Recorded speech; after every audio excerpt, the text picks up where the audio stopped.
Now that he's gone, it's time for you to start fresh. Somewhere else, Tessa said, lifting her wine glass with a smile that didn't reach her eyes. Grieve, pack your bags, and don't come back. I blinked, the words hanging in the air like smoke. My son Gregory sat across the dinner table from me, unmoved, nodding slowly. The house was never really yours anyway, Mom. It was always Dad's. I didn't speak. Not yet. I couldn't.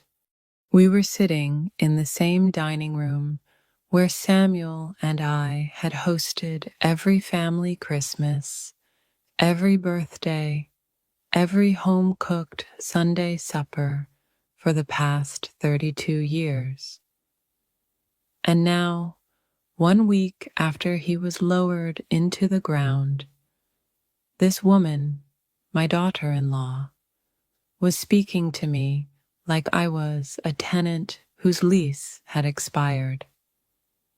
The room was quiet aside from the clink of cutlery and the occasional fake laugh from Tessa as she scrolled through something on her phone.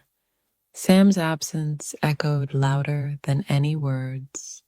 His chair was empty, but I could still see his reading glasses resting on the sideboard, where he'd always left them after dinner. I had polished the wood just this morning, just in case, as if clean furniture could somehow make this less painful. I had made beef pot roast, Sam's favorite, thinking it would comfort us, thinking Gregory might, for once, act like the boy I raised. But the food went mostly untouched.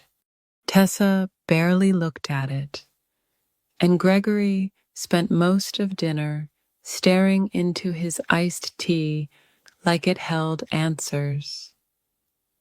When I finally spoke, it was just to fill the silence. I thought the service was beautiful, I said softly. Your father would have appreciated how many people came. Tessa didn't look up from her plate. Sure, but that's why we need to talk about the next step. This house, it's too much for you now. All that space, all those rooms. You're not exactly in your prime, Fiona. My grip tightened around my napkin. I've lived here since Gregory was 12. And now he's a grown man, she snapped, with his own family, and we've been thinking this house has real potential. High ceilings, good bones. We could expand the kitchen, maybe knock out the sunroom. The words struck like hailstones, loud, cold, and relentless. Gregory finally spoke. Mom, Tessa's right. We're not trying to hurt you. It just makes sense. You've got your memories. But this house, this life, it's too much to manage. You should consider something more manageable. A senior condo, maybe, or assisted living. There are nice places. I stared at my only child. His eyes avoided mine. This isn't just a house, I said, my voice trembling despite my best effort. This is where I kissed your father good night every night for 3 decades, where we raised you, where we planned to retire together. Tessa folded her napkin neatly, her voice finally stripped of all pretense. "You were just the widow, Fiona. You had your chapter. Now let us write ours." I didn't reply, not in that moment. Instead, I stood quietly and began clearing the dishes. They thought I was finished, useless, forgotten, but they had no idea what Samuel had left behind, and tomorrow I would find out. The next morning, I stood in front of First Austin Financial Bank, staring at the glass doors for longer than I should have. I hadn't slept well. Every time I closed my eyes, I heard Tessa's voice again. "You were just the widow." I smoothed my coat, took a deep breath, and walked in. "Mrs. Lawson," a soft voice called as I stepped up to the front desk. I turned and saw Miriam Patel, the branch manager, walking toward me. She had known Sam and me for over 20 years, ever since we'd refinanced the house to open his furniture business. She reached out, squeezing my hand. "I'm so sorry about Sam," she said. "He was always so polite, and he never forgot to ask about my son's piano recitals." I managed a tired smile. "Thank you, Miriam. He always liked talking to you. He said you knew your numbers better than anyone else." She gave a warm chuckle, then gestured toward her office. "Come on in. Let's see how I can help." I sat down across from her, suddenly feeling the weight of my ignorance. "Sam handled all our finances," I admitted. "I know we had a joint account and a retirement account, but beyond that, I honestly don't know what's in my name or what I'm even entitled to." Miriam's expression softened. "You're not the first to say that. Let me pull up the records, and we'll go through this together." Her fingers clicked across the keyboard. Then her eyes narrowed slightly. "Well, this is interesting." My heart skipped. "What is it?" She turned the monitor slightly toward me. "Aside from your joint checking account, there are several other accounts linked to your name. Individually, a high-yield savings account, 2 CDs, and a trust account." I stared at her. There must be a mistake. Sam never mentioned any of that. Miriam clicked again. "These were all opened over the past 10 years. See here, your signature is on file. Looks like Sam had you sign these during other transactions. Maybe when you thought it was something else." I looked at the scanned images. There was my name, dated, witnessed, perfectly legal.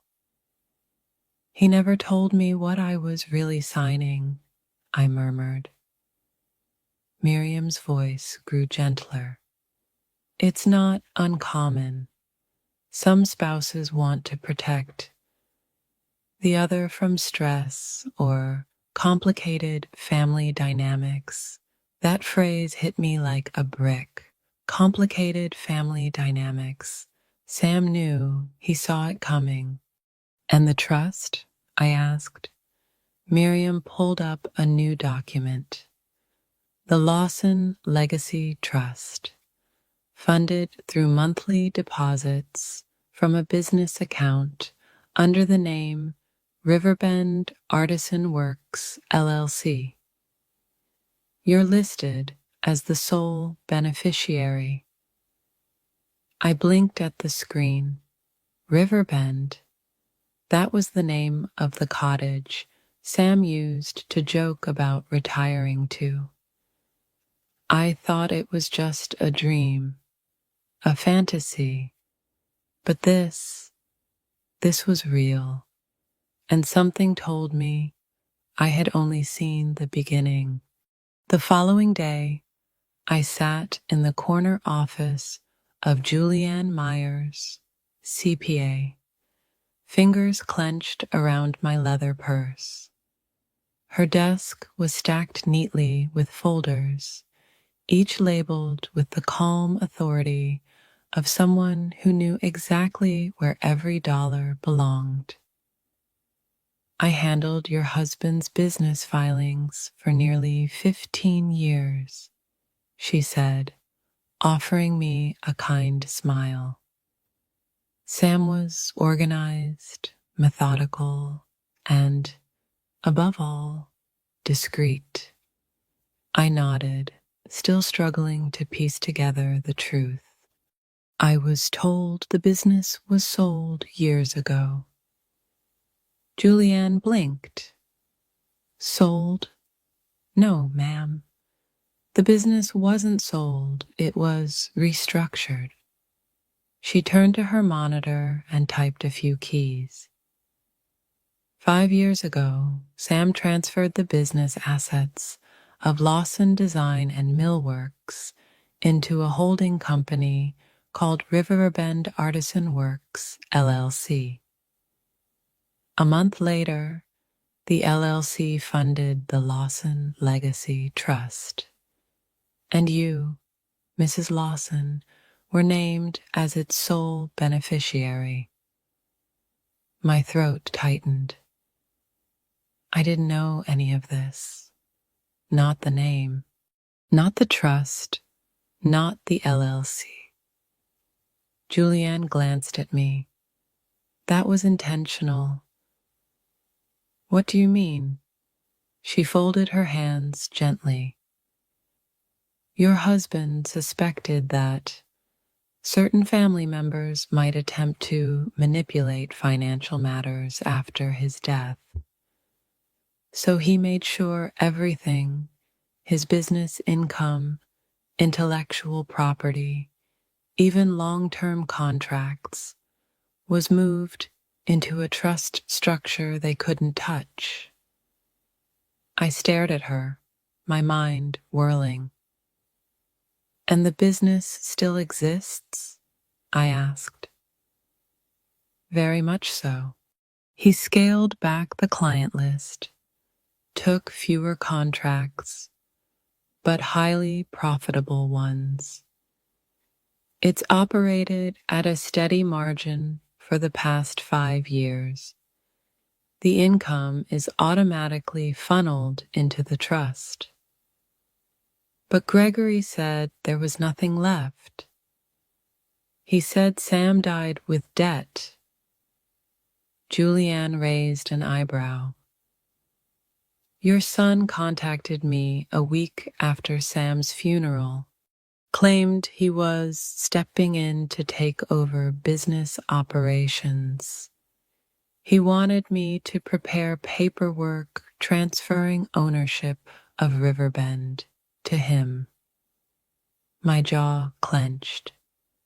And you told him that I needed direct written authorization from the trust's beneficiary. She paused. He didn't know that was you. I sat back in my chair. Everything was a shifting beneath me. My understanding of my marriage, of my husband's final years, and of the son I thought I knew. Julianne reached for a folder. There's more, if you're ready. Sam left very detailed records, including every dollar he loaned your son, disguised as consulting payments. I didn't speak. I couldn't. Because in that moment, I understood exactly what Sam had done.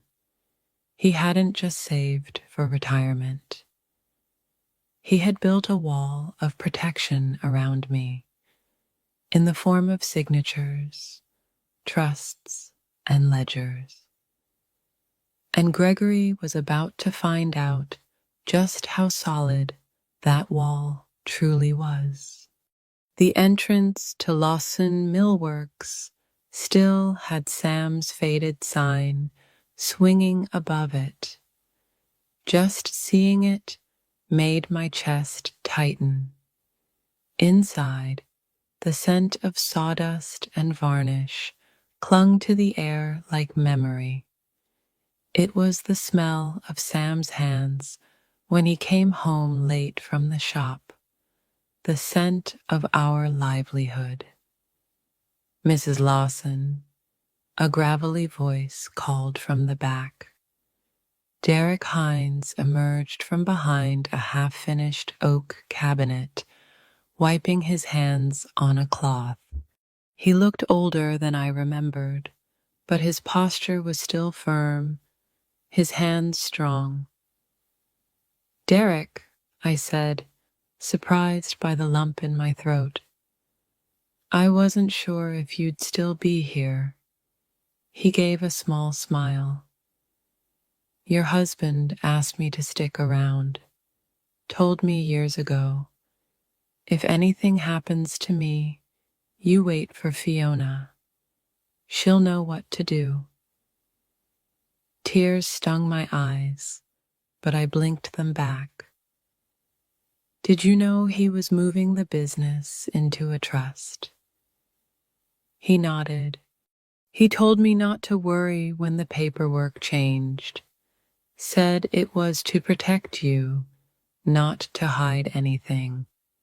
We moved into the back office, where Derek pulled out a well-worn black notebook from a locked drawer. "I kept track of everything," he said. Sam wanted clean records, contracts, clients, and loan payments. He flipped to a section labeled G. Lawson. I leaned in. Page after page listed consulting draws, project advances, and equipment reimbursements. "These are loans?" I asked. Derek nodded. Sam made Gregory sign for every single one. Some formal, some informal, over $120,000 across 5 years. My breath caught. Has Gregory repaid any of it? Maybe a few thousand early on, Derek said. But lately, nothing. Sam never pushed him. Said it was better to keep things documented than to create a war. A quiet beat passed. "Gregory came by the week after the funeral," Derek added, voice tight. "Asked for the keys to the warehouse, access to the financial system, and a list of all current client contracts." My hands curled into fists. "Did you give him anything?" Derek snorted. "I told him I don't take orders unless they come from the person Sam left in charge, and I hadn't heard from you yet." Relief flooded my chest. He had waited for me. So many people thought I was fragile, disposable, but Sam had known better, and Derek. He was ready to stand with me when the storm hit. I was pouring myself a cup of chamomile tea when I heard the tires on the gravel drive. Through the window above the sink, I saw Gregory's silver SUV swing into the driveway, followed by Tessa stepping out in her usual heels like she was arriving for a home staging. No knock, no courtesy. They just walked in. I didn't flinch. "Morning, Mom," Gregory said, brushing past me like I was a guest in my own house. "We thought we'd stop by to check your progress. The realtor wants photos by Friday." "Progress?" I asked softly, setting the teacup down. "On decluttering," Tessa snapped. "Potential buyers don't want to see old quilts and dusty ceramics everywhere." I turned toward them. My kitchen, Sam's kitchen, suddenly felt like a stage for a performance they thought they were directing. "Well," I said calmly, "you're welcome to stay for coffee. Derek will be joining us shortly." Tessa wrinkled her nose. "Why is the foreman coming here?" Before I could answer, Derek walked in the back door, still in his flannel shirt and work boots. His presence was solid, grounding. "Good morning," he said, politely but firmly. Gregory turned, startled. "What's he doing here?" "Mrs. Lawson invited me," Derek said evenly. "We've got a few business matters to review." Gregory's tone sharpened. "There are no business matters. Dad's gone. The company belongs to the family now." "And who in the family?" I asked quietly, turning toward him. Gregory looked confused. "To me, obviously, I'm the heir, the business, the house. Dad wanted them to stay in the family." I walked to the side table near the breakfast nook and picked up a folder I had placed there the night before. I handed it to Derek. "Would you please read aloud the document at the top?" I asked. Derek cleared his throat. "Beneficiary designation, Fiona Lawson, sole trustee and legal owner of all Riverbend Artisan Works, LLC assets under the Lawson Legacy Trust, effective as of June 12th, 2019. Gregory blinked. "What?" I looked him straight in the eyes. "Sam never left the company to you, Gregory. He transferred everything into a trust, with my name on it."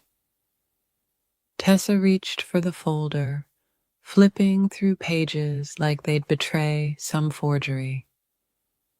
Her hands were shaking. These are fake," she spat. "No," I said quietly. "They're notarized, filed, and confirmed by Sam's accountant and attorney." Gregory's face drained of color. "And what about this house?" Tessa hissed. "You're still moving out. The will gives Gregory this property." I smiled, but it didn't reach my eyes. "Actually," I said, sliding one final sheet onto the table, "the house was refinanced last year. A home equity loan for $350,000 and all of it deposited into the trust." Gregory's voice was barely audible. "That means it's still under debt?" "It is," I said, folding my hands. "And the trust pays the mortgage, which means you don't own anything here." The silence that followed was delicious. For the first time, I watched my son realize he hadn't inherited an empire. He'd miscalculated, and he'd misjudged me. The door slammed behind them an hour later, but the echo lingered longer than it should have. I didn't move from my chair. I sat in the quiet, surrounded by Sam's files, Derek's unwavering support, and the sharp scent of fresh brewed coffee that none of us had touched. They had left without a word, without a plan, and I wasn't finished. The next morning, I met with David Lynn, my attorney. His office overlooked downtown Austin, tidy and precise like the man himself. He had represented Sam and me years ago when we updated our wills, and he'd always spoken to me like I understood everything. That morning, I did. "I've reviewed the entire trust structure," David said, tapping the thick folder on his desk. "Your husband was methodical. Every document was properly signed, notarized, and registered with the state. The Lawson Legacy Trust is ironclad." I exhaled slowly. "And the home equity loan?" "Valid," he confirmed. Sam applied as the sole property holder before transferring funds into the trust. And because the business is generating steady income, the loan is being serviced on schedule. I nodded. "And what about Gregory and Tessa trying to contest it?" David's expression barely flickered. "They can try, but we have something they don't." "What's that?" "Documentation, intent, and a clear pattern of financial separation." Sam didn't just move assets. He did so with a purpose, and he left a trail. I let the words settle in.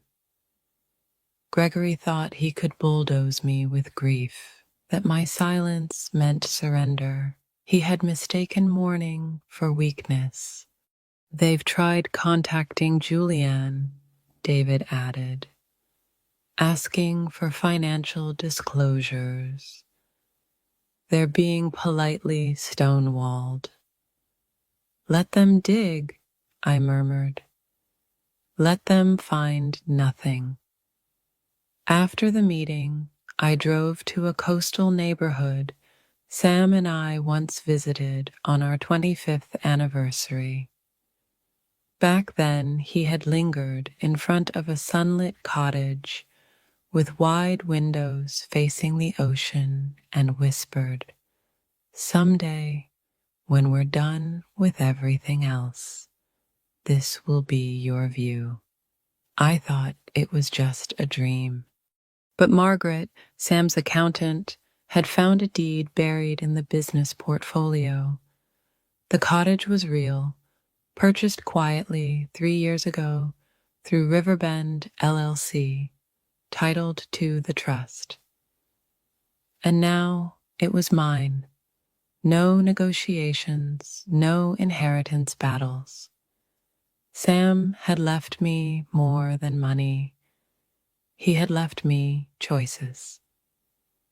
That night, I stood in the master bedroom of our old house for what I knew would be one of the last times. I ran my hand along the door frame, the one with faint pencil marks from when Gregory was small enough to need measuring every spring. Some people leave walls behind, some leave fortresses. Sam had done the latter, and soon I would decide which keys to keep and which doors to close forever. The envelope came on a Tuesday morning, tucked between an energy bill and a gardening catalog. I recognized the handwriting before I even touched it. Sharp, slanted, slightly impatient. Gregory's. I stood on the front porch of the oceanfront cottage, the breeze from the Pacific lifting the corner of the envelope in my hand. For a moment, I debated tossing it, letting the sea wind take it, letting silence answer silence. But curiosity won. Inside was a single sheet of plain white paper. Mom, I don't expect you to forgive me. After everything that happened, after how we treated you, after what I said, I realize now that I misunderstood a lot. About Dad, about you, about what family is supposed to mean. Tessa and I were going through counseling. I've taken a second job. We're committed to making the payments the court ordered. I know I don't deserve a relationship with you, but I just wanted you to know. I finally understand why Dad protected you. And I'm sorry. Gregory. I read the letter 3 times, each word cutting a little softer than the last. The apology was real. Maybe not perfect, maybe not born of pure remorse, but of consequence. But it was more than I ever thought I'd get from my son. Still, my heart didn't leap with joy. It didn't forgive on command. The betrayal was a wound, deep, clean-cut, professional. Gregory had tried to erase me, not in rage, not in a fight, but with spreadsheets, tape measures, and estate assumptions. He had underestimated me. Now he was learning. I folded the letter neatly and placed it in a wooden box Sam once made for me when we were young, one of the few pieces I'd brought to the cottage. Would I ever speak to Gregory again? Maybe, but not because he apologized. It would be because he earned it, slowly, consistently, and without expectations. He had 8 years to pay his debt, and that might just be long enough to prove whether he had finally learned the value of what he almost threw away. The meeting room at the community center smelled faintly of lemon cleaner and freshly brewed coffee. I stood near the podium, clutching the index cards I didn't plan to use. Rows of women, some widowed, some divorced, others simply tired, waited quietly, their eyes full of questions they hadn't yet asked. Ellen Royce, the social worker who invited me, gave a small nod from the front row. So I began. I was told to grieve, pack my bags, and disappear, just 1 week after burying my husband. The room didn't move. My son said the house wasn't mine. My daughter-in-law said I was just the widow. And for a moment, I believed them. I let the silence stretch. I wanted them to feel what I had felt. But my husband, Sam, he believed in something else. He believed in protection, in dignity, in building a fortress for the day he might not be there to defend me himself. Hands tightened on purses, eyes glistened. Financial abuse doesn't always look like theft.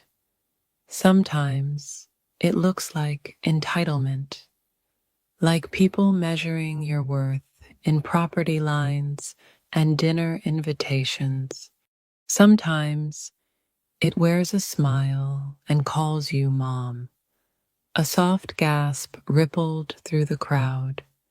I'm not here to talk about revenge, I continued. I'm here to talk about clarity, about what happens when you finally look at your life and say, this is mine, you don't get to take it. When I finished, the room stood in applause, not thunderous, not dramatic, but full of understanding, the kind that comes when someone says something you've been waiting years to hear. That night, I returned to the coastal cottage, my little sanctuary, where the windows welcomed the sea and the walls were all mine. I poured a glass of red wine, stepped out onto the deck, and watched the sun slip beneath the Pacific horizon.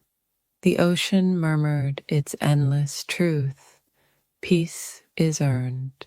Gregory's debts would take years to repay. But the true inheritance wasn't money. It was respect, hard-won and deeply rooted. Sam had left me freedom, but I was the one who finally claimed it. And from now on, no one would write me out of my own story. You are never just anything, not just the widow, not just the mother. You are the keeper of your own name, your legacy, and your power. Know your worth, protect your place, and never let anyone decide when your chapter ends.